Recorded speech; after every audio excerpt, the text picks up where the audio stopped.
ఇందులోకి పనికిరాని అమ్మ వంటగదిని చాకరీ చేయడానికి కావాలా? స్త్రీ లేనిదే స్త్రీ లేదు. తన భార్యను అవహేళన చేసి అశ్రద్ధ చేశాడు గనకే ఈ మణికంఠ స్వామి పుట్టాడు. మళ్ళీ ఇంటికి ఒక మణికంఠ స్వామిని పుట్టించక్కర్లేదు. స్త్రీకి ప్రథమ తాంబూలం ఇవ్వండి అయ్యప్ప స్వామి దీక్షలో. అమ్మ అయితే దీపం పెట్టాలి, చెల్లి అయితే నీకు హారతి ఇవ్వాలి, భార్య అయితే నీకు సేవ చేసి తరించాలి. నువ్వు మాల వేసుకోవడానికి గడ్డం పెంచావు, మాల వేశావు, గుడ్డలు మార్చావు, శరీరం పెంచావు, ముఖాన్ని ఇంత ముందు లేని బొట్టు పెట్టావు, టోటల్ గా నీ ఆకారం మారిపోయింది. కానీ తెల్లవారుజామున మాల వేసుకుంటాను మాత అని నువ్వు చెప్పిన వెంటనే తన ఆ మాటతోనే రోజు కట్టుకునే వాయిల చీర, రోజు ఉతికి వేసుకునే జాకెట్టు, మెడలో మాల లేదు, బట్టలు మార్చలేదు, తన శరీరంలో ఉన్న బుద్ధిని మాత్రమే మార్చి బ్రహ్మచర్య దీక్షలోకి నీకన్నా గడియ ముందే వచ్చేస్తుంది నీ ఇల్లాలు, నీ తల్లి, నీ భార్య, నీ అక్క, నీ చెల్లి. అలాంటి వారికి మనం ఏం చేయాలి? ప్రథమ తాంబూలం ఇవ్వాలి. నీకు అనేక రకాల గుర్తులున్నాయి దీక్షలో.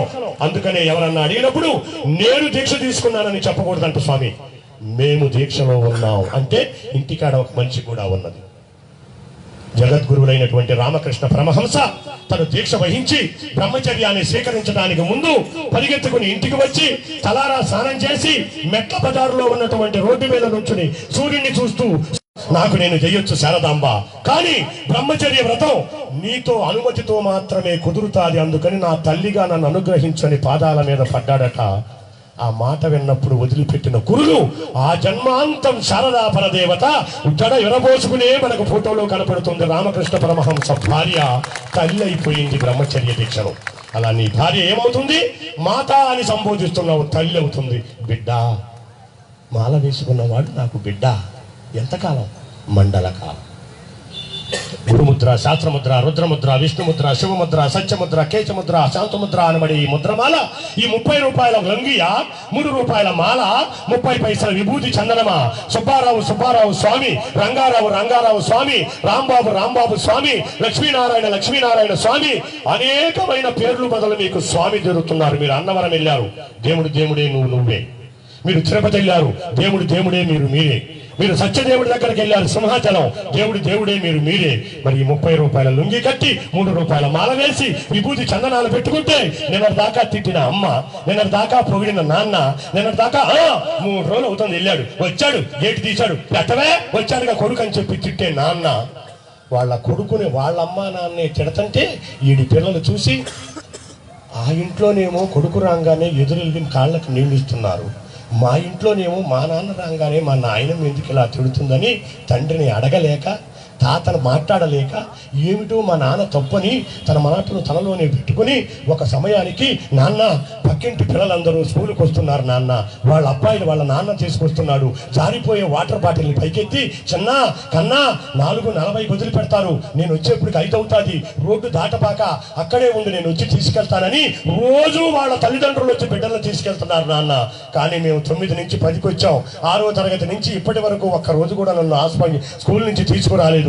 మేము వచ్చేటప్పటికేమో నువ్వు వచ్చేటప్పటికేమో మేము నిద్రపోతాం, నేను లేచేటప్పటికేమో నువ్వు వెళ్ళిపోతావు.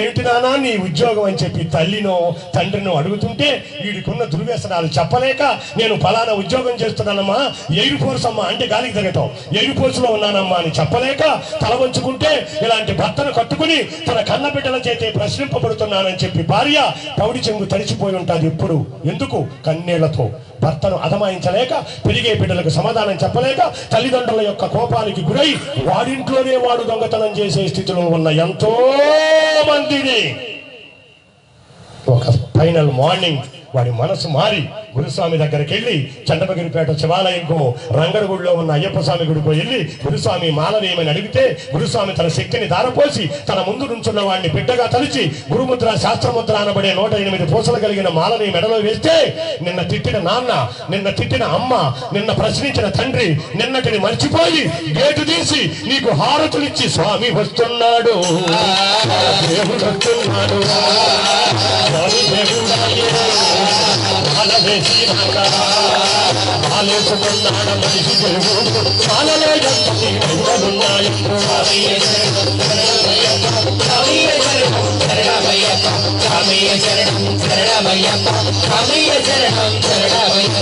నిన్నటి వరకు నీ జీవితం వేరు, నీ మాట వేరు, నీ పలుకు వేరు, నీ తిండి వేరు, నీ నడక వేరు. కానీ తెల్లవారుజామున ఒక్కసారి నీ మాట నడక అన్ని మారిపోయాయి. స్వామి అనగానే ఒంటిలో ఎన్ను పూసలో చలి బయలుదేరతారు. నిన్న తిట్టింది అమ్మ, ఇవాళ ఆరతిస్తుంది అమ్మ. 40 రోజులు నిన్ను దేవుణ్ణి చేసింది, 41 రోజు ఇరుముడి కట్టింది, 42 రోజు బస్ ఎక్కించింది, 49 రోజు తిరిగి ఇంటికి వచ్చారు. కర్మజాలకు ఆదివారం వస్తే ఆదివారం సాయంత్రం మాయమవుతున్నావు, మంగళవారం దాకా మళ్ళీ కనపట్టలేదు. అమ్మ అబ్బాయి ఇంటికి వచ్చాడు కదా అంటే వచ్చాడు పిన్నాం ఆదివారంగా. వాళ్ళంతా ఫోన్ చేశాడు, హలో కమింగ్ సార్ అన్నాడు. 40 రోజులు నీ మెడలో పాము లాంటి మాలతో నువ్వు దేవుడు అయ్యావు. 49వ రోజు పాకుడు మెట్ల మీద జారిపడినట్టు మళ్ళీ వెళ్ళి ఆ కుట్టుకాడికి వెళ్ళి పడిపోయేవరే. మాలేసుకుంటేనేరా ఈ స్వాములు, మాల తీస్తే అందరూ ఆ స్వాములేరా అంటుంది సమాజం. మనం మారాలి మన జీవితాలు. ఒక్కసారి మాల వేసుకుంటే నీ జీవితంలో వచ్చిన చైతన్యం, ఒక్కసారి మాల వేసుకుంటే నీ జీవితంలో వచ్చిన మార్పు మెట్టు మెట్టుకు పెరిగినట్టు అలా మెట్టు మెట్టుకు పెరిగి కొబ్బరి చెట్టుగా మారి నువ్వు సమాజానికి ఉపయోగపడరా అని చెప్పి 18వ యాత్ర చేసిన వారికి కొబ్బరి చెట్టు ఇచ్చింది శబరిమల యాత్ర దీక్ష. ఆలోచించుకోండి. ఎవరు సెల్ఫ్ థింకింగ్ హయాం అవును, నేను ఎవరు, ఎక్కడున్నాను, ఎటు పోతున్నాను. 40 రోజులు నాకు సమాజం పెద్దపీట వేసింది, మీ మెడలో దండ వేసి. 49వ రోజు మనం ఏం చేస్తున్నాం అనేది తెలుసుకున్న నాడు, నా మాటలు ఇది ఒక్కడు మారిన నాడు నా జన్మ ధన్యం. ఈ పూజ చేయించినందుకు 4 లక్షలు ఖర్చు పెట్టి వాళ్ళ జన్మ ధన్యం. చూసిన ఇనిన మీరందరి జన్మ ధన్యం. తల్లిగా మనకు అనేక సేవలు చేసి అనేక రకాలైన ఇబ్బందులకు ఎదురై అనేక రకాల ఇబ్బందుల్లో మనల్ని కాచి కాపాడి అమ్మ అమ్మా నువ్వు చేసిన బొమ్మలమమ్మ, చేసిన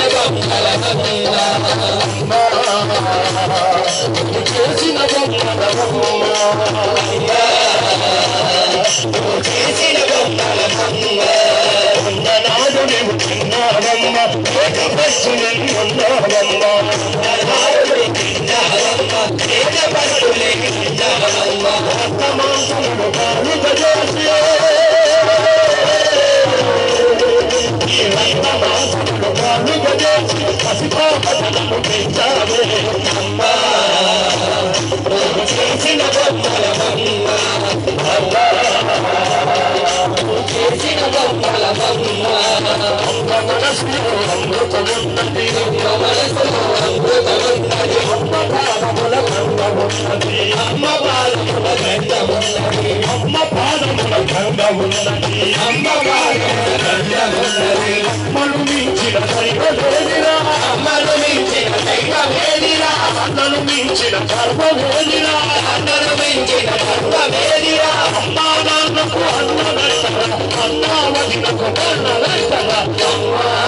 ఢిల్లీని అనే రాజైనా తల్లికి పెట్టే అమ్మా అని నువ్వు పలికినప్పుడు ఆ గర్భంలో ఉన్నటువంటి కథలకి కనిపెట్టు, నువ్వు కూడా తండ్రి అయినాడు తెలుస్తాది.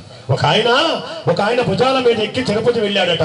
తిరుపతిలో దర్శనం చేసుకుని ధ్వజస్తంభం కాడ మొక్కటానికి వచ్చాడట.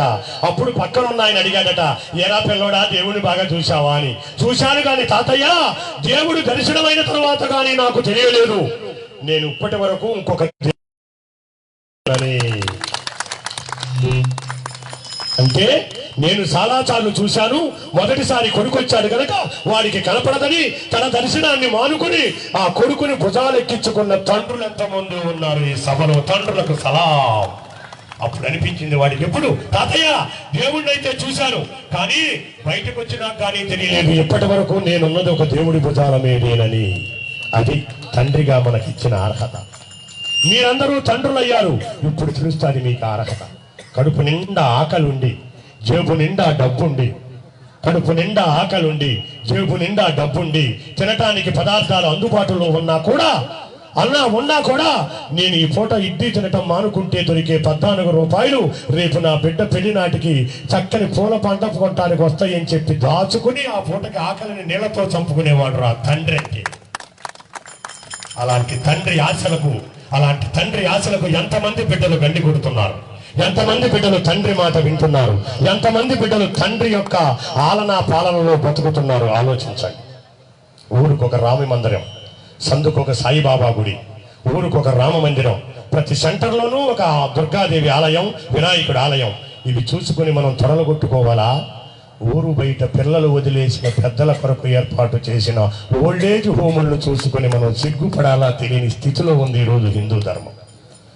మేమొస్తున్నామని మన ధర్మాన్ని పలచన చేయడానికి, మన ధర్మాన్ని విడదీయటానికి మన మధ్యకు దూరి వారు అందరూ వచ్చేసి మా మతం గొప్పది, మా దగ్గరకు రండి అని బొట్టు తీస్తున్నారు, తీస్తున్నారు.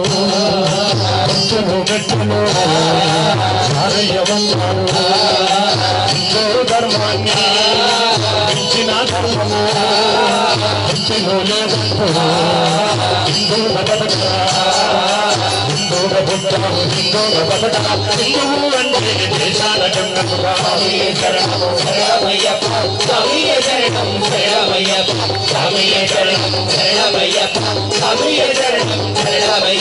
ఎక్కడో కేరళ రాష్ట్రంలో 4000 సంవత్సరాల నాడు ఆర్యాంబ శివగురువులు అనే ఒక పేద బ్రాహ్మణుల ఇంట పుట్టి కేవలం 32 సంవత్సరాలు బతికి నేను 32 ఏళ్లే బతుకుతానని ముందుగానే తెలుసుకుని బ్రహ్మరహస్యాన్ని 8వ సంవత్సరంలో బ్రహ్మగంగా సన్యసించి తన 32 సంవత్సరాల్లో 3 సార్లు ప్రాణగండాన్ని దాటి 32వ సంవత్సరం పూర్తవుతుంది. తెల్లారితే 33 వస్తుందనగా అందరూ చూస్తుండగా కేదారనాథ్ మంచు పర్వతాల్లో అలా సంగమంచింది కనపడకుండా మాయమైపోయి హిందూ ధర్మాన్ని రక్షించడానికి తన బ్రహ్మచర్యాన్ని స్వీకరించి అక్కడ శృంగేరి శంకరమఠంలో శారదాపీఠాన్ని మొదటి స్థానంగా, గుజరాత్లో ఉన్న ద్వారకలో ద్వారకాపీఠాన్ని 2వ స్థానంగా, బద్రీనారాయణ క్షేత్రంలో ఉన్న బద్రీనాథ స్వామిని 3వ స్థానంగా, మీ ఎన్నెముకలో వెనుకలే ఉన్నటువంటి పూరి జగన్నాథ స్వామిని 4వ స్థానంగా పెట్టి 4 పీఠాలు పెట్టి ఈ 4 పీఠాల మధ్యన ఉన్నది ఈ ప్రాంత దేశంలో, ఈ బ్రహ్మ పదార్థంలో ఈ భారతదేశానికి పూజ గది లాంటిదిరా మా భారతదేశం అని చెప్పి మనం హిందువులుగా బతకడానికి స్వేచ్ఛనిచ్చి ఇలా మైకులు పెట్టి మనం మాట్లాడుకునే స్వేచ్ఛను మనకిచ్చి తను మాత్రం 32 ఏళ్లకి అంతరించిపోయారు. ఎవరు? జగద్గురువులైన శ్రీ శ్రీ శ్రీ శ్రీ ఆదిశంకరాచార్యుల వారు. ఒక్కడి పట్ల తప్ప కొడితే ఏమవుతుందో పట్టుపోతే ఏమవుతుంది. ఎమ్మెల్యే గారు రోడ్డు వేస్తారనగానే బాధ చేస్తారనమాట. ఈ ఎమ్మెల్యే గారు వేసిన రోడ్డు మీద మనం నడవాలి అంటే, మనం ఉండాలి అంటే హిందూ ధర్మం బతకాలి కనుక ఆయన చనిపోయి మనల్ని బతికిచ్చాడు రా జగద్గురువులైన శంకరులు. ఎంతమందికి తెలుసు జగద్గురువుల శంకరుల గురించి చెప్పండి. మా మనవడు అడుగుతాడు, తాతయ్య ఎందుకు తాతయ్య రోజుకొకసారన్నా శంకరు ఆ తాతయ్య గారి ఫోటోలోకి వెళ్ళి మా తలకాయ ఇట్ట పెట్టుకుని బాధపడతావు అంటే, నీ మనసులో ఉన్నది నాకు చెప్పుకో, నీ బాధను నేను తీరుస్తాను రా, హిందువుగా పుట్టావు, నాకు బంధువై బతకరా అని చెప్పాడు శంకరులు. మనం హిందువు అనేవాడు ఇంట్లో ఉండవలసినవి నాకు తెలిసి 2వ ఫోటోలు మిత్రులారా. ఒకటి మీ కన్న తల్లిదండ్రులది, 2వది జగద్గురువులైన శంకరులది ముఖద్వారం మీద పెట్టుకోవాలి. ఎంతమంది ఇంట్లో ఉన్నదో మీరే ఆలోచించుకోండి గుండె మీద చెయ్యవేసి. బాహుబలి తీసిన వాడినో దాంట్లో నటించిన వాడినో నీ మోటార్ సైకిల్ మీద పెట్టుకుంటావా? ఆడా నీకు హీరో మీ నాన్న కాదా? 40,000 అప్పున్నా ఇంకొక 40,000 అప్పు చేసి 10వ తరగతికి వస్తున్నాడు, పిల్లడు చదువుకుంటానికి లేట్ అయిపోతుంది, సైకిల్ తొక్కలేకపోతున్నాడు అని తన జీవితాన్ని తన తాకట్టు దగ్గర 40,000 అప్పు తెచ్చి నీకు మోటార్ సైకిల్ కొనిచ్చి మోటార్ సైకిల్ మీద నువ్వు వెళుతుంటే వెనక నుండి తలుపు చాటు నుంచి చూసి ఆ అప్పు యొక్క నీ తండ్రి కదా నీకు హీరో తండ్రి ఫోటో ఉండాలా? పవన్ కళ్యాణ్ ఫోటోనా లేదా ఇంకొక సినిమా యాక్టర్ ఫోటో ఉండాలా? ఎవరు నీకు హీరో? ఆ హీరో ఈ హీరో కలిసేమో కృష్ణాబాయిలో పార్టీలు చేసుకుంటారు. ఈడి పెళ్ళాం పుట్టినరోజు కాడు వడ్రాన్ని వేస్తాడు, ఆడి పెళ్ళాం పుట్టినరోజుకి వీడు రవ్వల నెక్లెస్ ఇస్తాడు. వాళ్ళు బాగా ఉంటారు, నువ్వు అటు నుంచి వెళ్ళు నేను ఇంటి నుంచి వస్తానంటారు, వీళ్ళు మాత్రం కొట్టుకు చేస్తా ఉంటారు. మన జీవితాలకు హీరోలు సినిమా హీరోలు కాదు మిత్రులారా. మీ తల్లి మీ తండ్రి నిన్ను మొట్టమొదటిసారి శబరిమల యాత్ర చేయించిన గురువు నీ జీవితానికి హీరో. ధర్మం సన్నగిల్లిపోతుంది. ఆవేదనతో చెప్తున్నాను, అర్థం చేసుకోండి. వస్తున్నారు పరాయి మత వాళ్ళు వస్తున్నారు, మన మధ్యకు చొచ్చుకు వస్తున్నారు. మీ గుడికి వెళ్తే కొబ్బరికాయ కొట్టాలి 10, కానికెయ్యాలి 10, పూజారికి ఇవ్వాలి 10, 3 పదులు 30, 3 సార్లు వెళ్తే 100. ఎన్నిసార్లు నేస్తావు? 100. అదే ఆదివారం నాడు మా గుడికి మాంసం వేసి భోజనం పెడతాం, అనేక రకాలు ఇస్తాం. కానీ ఒకటి మాత్రం చేయాలి. ఏం చేయాలి? బొట్టు తీసేయాలి, వదిలేయాలి. మాకు అద్దాలతో హిందూ ధర్మాన్ని పంచగలిగారు మనలో మనకు చిచ్చు పెడుతున్నారు. అవును కదా?